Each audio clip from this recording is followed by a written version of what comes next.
여러분 안녕하십니까? 고금리의 또 빅스텝의 세계적인 인플레이션 현상, 우리 국민 여러분들이 여러 가지로 참 답답한 가운데 또 참 하나의 의혹되는 사건이 또 터지고 있네요. 이 쌍방울 그룹의 직원들 한 60여 명이 달러를 쪼개기 반출을 했는 것이 이제 사법 당국에 발각이 되어서 지금 난리가 말이 아닙니다.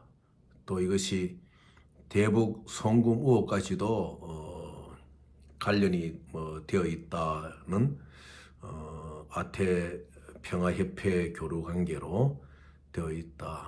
또 심지어는 국회에서 안철수 의원이 물었습니까? 고액의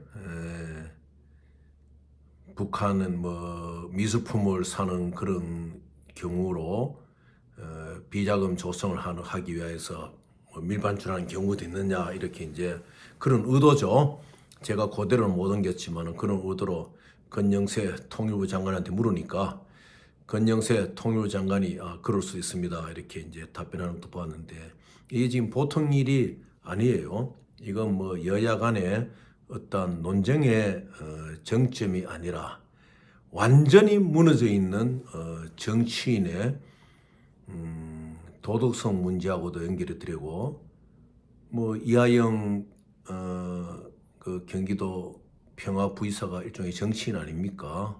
문제가 되고, 또 의혹을 받고 있는 정치인의 어떤 도덕성 문제와도 굉장히 깊은 관계가 되겠죠. 그런데 또 하나 잘 이해가 안 되는 것은, 제가 우리나라에서 비행기를 많이, 여객기를 많이 타는 사람, 많이 타고 다니는 사람 중에 한 명일 겁니다. 그런데 공항을 통과했다든지 이런 외화를 가지고 다니는 많은 경험이 아니겠습니까? 또 세관원들이나 이런 분야의 사람들이 임무에 종사하는 것을 잘 알죠, 제가. 그런데 60여 명이 이 참 억대의 그 외화를 쪼개기로 나누어 가지고 책이라든지 화장품 케이스라든지 이런 데 넣어서 나갔다. 그렇다라고 하더라도 세관은 적발할 수 있는 겁니다. 이것도 검찰이 조사를 해야 돼요. 제가 볼 것 같으면은 이게 완전 복합 상가식으로 전반적인 부패 고리, 그리고 정직하지 못한 일부 정치인들의 고리가 그대로 연결된 것이 이제 여기서 나타나는 것인데, 그 많은 달러를 쪼개기 밀반출하는 것을 세관원이 몰랐다, 세관의 검색대를 통과했다, 그건 잘 이해가 안 되죠. 일반인들은 종이니까 그러지만 안 그렇습니다. 세관이라는 것은 많은 정보를 갖고 있고, 60여 명이 또 한 회사에서 그래 이동할 때는 행정이나 뭐든지 보면 다 전부 다 통계의 숫자가 아니습니까? 경우의 수가 있기 때문에 어떤 면에서는 세밀하게 그러한 것을 검색해야 될 의무가 있는 것이 바로 세관입니다. 그런데 세관도 직무를 제대로 했다고 볼 수가 없죠. 그 부분도 검찰에서는 냉정하게 조사를 해야 될 겁니다. 그래서 오늘 또 재밌는 거는 그 민주당의 전재수 의원입니까? 제가 87년도에 그 부산에서 그 민주범 정치 국민운동본부를 이끌 때, 그때 그 대학생인가 했는데 총명한 사람이죠. 근데 오늘 지지자들은 실망해가지고 널브러져 있는데 방위산업주에 투자하고 그러냐, 이런 의미로 또 이제 한마디 하는 것을 봅니다. 맞아요. 선거에 한번 떨어져 본 사람들은 압니다. 그 선거에 떨어지게 되면은 만사가 귀찮고 그 후유증에서 벗어나려고 하면은 한 몇 달이 걸려요. 그래서 뭐 대통령 후보나 또 뭐 어떤 분들 보면 다 떨어지면 외유를 하지 않습니까? 일단 자기의 국내 정치인 상황하고 연결되어 있는 기사를 잘 안 보려 그러죠. 그런데 그 선거에 떨어지고도 그 방위산업주로 살 수 있다는 것은 그건 참 그 지지를 했던 지지자로서는 참 실망스럽죠. 전재수 의원이 그 용기 있게 말을 잘한 것입니다. 제가 왜 이런 말씀을 드리느냐, 한마디로 민생이 실종된 거예요. 여당하고 야당은 서로의 정략적 고지를 접하기 위해서 싸움을 하다가 보니까 지금 뭐 이런 사법 리스크를 안고 있는 사람에게 이제 집중되는 상황들이 생겼는데 우리 민생이 실종된 거예요. 그 선거 때 그 가장 그 주하도가 뭐였습니까? 국민들에게 싼 주택을 공급할 수 있다는 거. 이것도 굉장히 큰 하도로 등장했잖아요. 좀 이제 정쟁을 멈추고 뭐 북한 핵위협에도 끄떡 안 하고 전쟁하는 사람들이니까 정쟁을 멈추기도 힘이 들겠지요. 그래도 북한 핵의 위협은 있다 하더라도 이 나라 백성들이 살아야 안 되겠습니까? 그러면 이 나라 백성들이 뭐 고금리, 인플레이션에 정책을 내놓지 못하더라도 이 추운 겨울이 오고 있는데 우리 국민들이 집이라도 잘 장만할 수 있도록 이제 정책을 내놔야 돼요. 그래서 제가 우리 국제금융과 관련된 제 의견을 한번 말해 보고자 합니다. 여러분들이 그 SBLC를 바이앤셀 하잖아요. 몇 프로에 사십니까? 보통 HSBC 이 프라임뱅크 안의 것은 보통 1년 만기에 플래스커트를 보통 34%에 안 삽니까? 32 플러스 2. 이게 일반적인 가격이죠. 자, 그러면 HSBC 100만 불짜리 SBLC를 34%에 샀습니다. 그러면은 34만 불을 주고 사시잖아요. 그럼 이게 매출이 데이트, 만기가 1년입니다. 그럼 1년 뒤에 여러분이 콜을 하시면은 HSBC로부터 얼마의 돈이 통장에 들어오게 됩니까? 100만 불이 들어오잖아요. 34만 불을 주고 사가지고 1년 뒤 만기에, 물론 잘 사는 기준을 이야기한 겁니다. 100만 불이 들어오는 거예요. 자, 그러면은 10% 주택 공급을 위한 재단이 출범되어 가지고 2년 만기에 SBLC를 산다고 합시다. 뭐 바클레이나 HSBC나 도이치뱅크는 좀 변동이 많으니까 조금 우리가 뒤로 하고 산다고 합시다. 그럴 경우에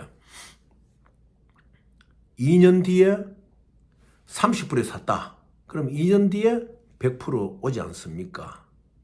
많이 후퇴해서 50%라고 하더라도 10% 주택 공급을 위한 재단이 50%의 프라임뱅크의 SBLC를 많이 확보했을 경우에는 1년 뒤나 2년 뒤에는 콜을 해가지고 100%가 오잖아요. 맞지요?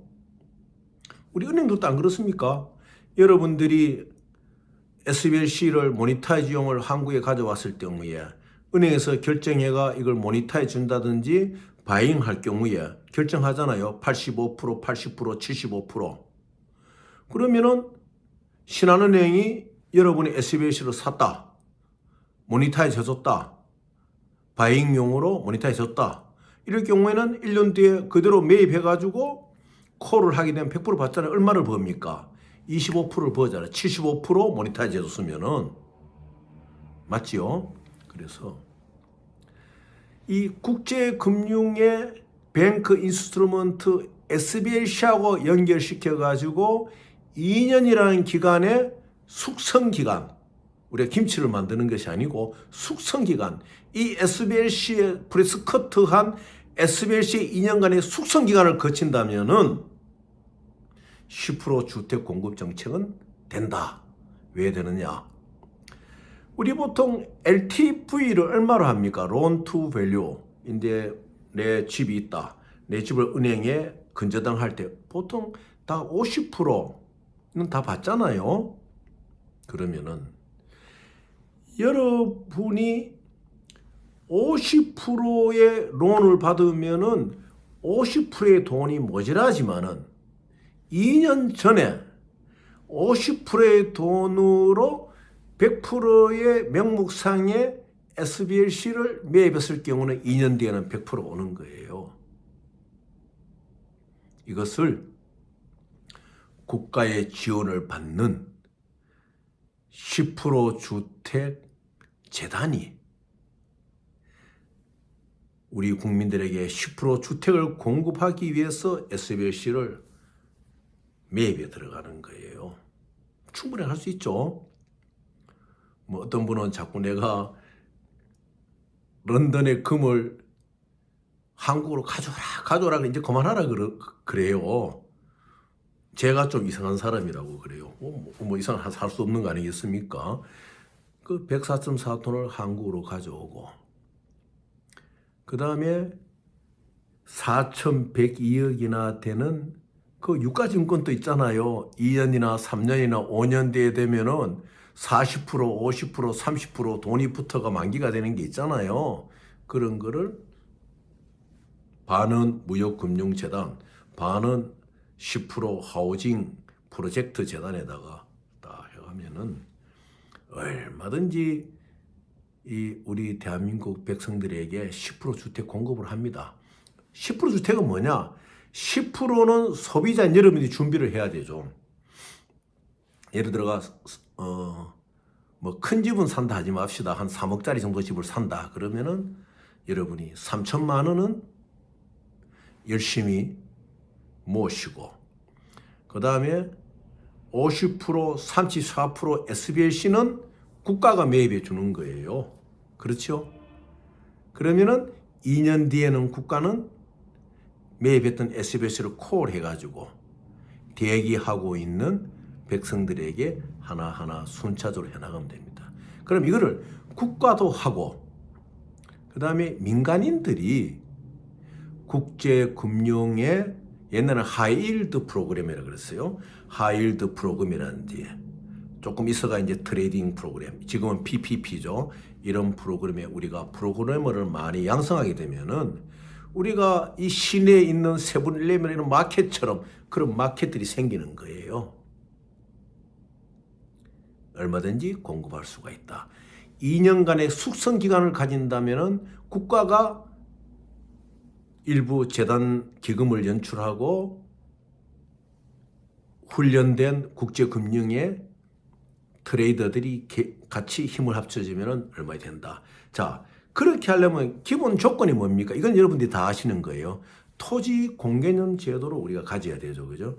이 토지라는 것이 개인의 이익과 개인의 사리사욕을 쓰이는 토지가 아니라 이 토지는 유용하게 이제 사용돼야 된다는 이런 공개념을 가져야 돼요. 그 토지의 공개념을 가지고 그 다음에 과거에 일어났던 하천 대유 저런 대장동 사건 이런 게 안 일어나도록 해야 되죠. 토건 비리 세력들이 어떠한 이러한 주택 건설의 이익에 대해서 일정한 수준을 넘어서서 갖지 못하는 마지노선을 모든 것이 공개념 제도로 가건 됩니다. 주택에 관한 건설 자금과 원가 계산의 공개념 제도, 그 다음에 아파트나 이 주택을 지으는 토지에 대한 공개념 제도, 이것을 정부가 확실하게 이루어 나간다면은 그 다음에는 누가 하느냐?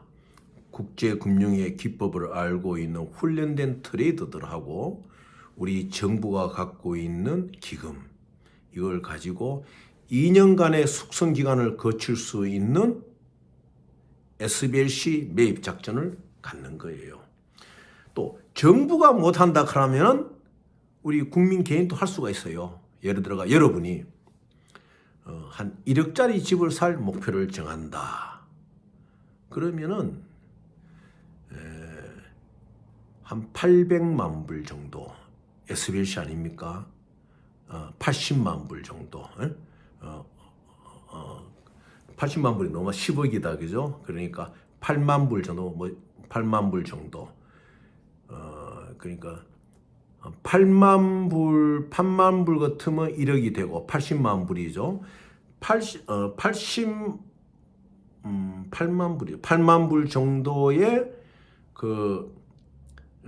SBLC, 페이스밸류 SBLC를 매입한다는 거예요. 8만 불은 잘 없겠지만 20만 불, 대략 보통 20만 불, 50만 불, 100만 불 이렇게 되는가? 그러면 우리가 한 50만 불 합시다. 50만 불 정도의 SBLC를 매입하기 위해서 여러분들은 15만 불, 20만 불을 모으셔야 돼요. 그래서 그걸 모아가지고 50만 불 SBLC를 매입해가지고 1년 정도 은행에 그대로 두는 거예요. 두면은 1년 뒤에는 이것이 50만 불에 콜을 할 수 있는 게 되죠. 자기의 자산이니까.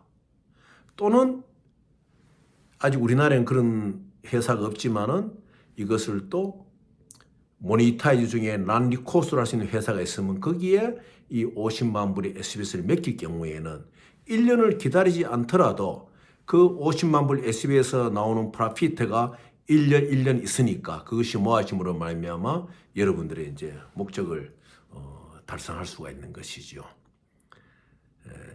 오늘 제가 이 쌍방울 생각을 하다 보니까 약간 이제 조금 여러분들에게 명쾌하게 설명을 못한 점이 있다면은 그 글을 써주시면 답을 하고 내일 또 설명을 드리겠습니다. 제가 서두에 말씀드렸지만은 이 쌍방울의 직원들의 60명이 쪼개가지고 외화 밀반출을 했다고 하더라도 그것을 발견하지 못하는 그 세간에도 문제가 있는 거예요. 그래서 이 사회가 제대로 가고 국가 운영이 제대로 가려고 그러면은 범죄자도 문제지만은 이 범죄자를 사전 예방하지 못하는 기구도 문제인 거예요. 그래서 제가 계속 강조하는 것이 뭐냐 하면은 우리 국제금융의 이 한국의 좁은 바닥에서 이 스캐머들은 우리가 절대 방관하면 안 된다. 그리고 여러분들이 이제는 스캐머한테 당하지 말아야 된다. 이것을 이제 강조하고 있습니다. 그래서 여러분들 한번 잘 계산 한번 해보십시오. 내가 SBLC를 100만 불짜리를 한 30만 불, 40만 불 있을 때 매입을 한단 말입니다. 해가지고 은행에 딱 뒀다가 며칠 뒤에 1년짜리 같으면 1년 뒤에 콜을 하면은 HSBC가 돈을 주잖아요. 그거 가지고 여러분의 집도 마련할 수 있고 또는 앞으로 금융 트랙이 양성된다 그러면 그쪽이 몇 경이면 그 전이라도 여러분들이 고수익을 가져가 할 수가 있고 또 그 돈 또 마련하기 어려운 사람들 위해서 국가가 이러한 10% 주택 정책원 기금 재단을 만들어가 도와야 된다. 이것을 제가 말씀드려서 너무 지금 뉴스고 뭐고 너무 많이 싸우고 정쟁이고 핵이 날아다니고 이러니까 여러분들이 복잡하셔서 오늘은 우리가 10% 집을 얼마든지 가질 수 있다는 희망찬 오늘 메시지를 드리고 싶었습니다. 다음 시간에 뵙도록 하겠습니다. 감사합니다.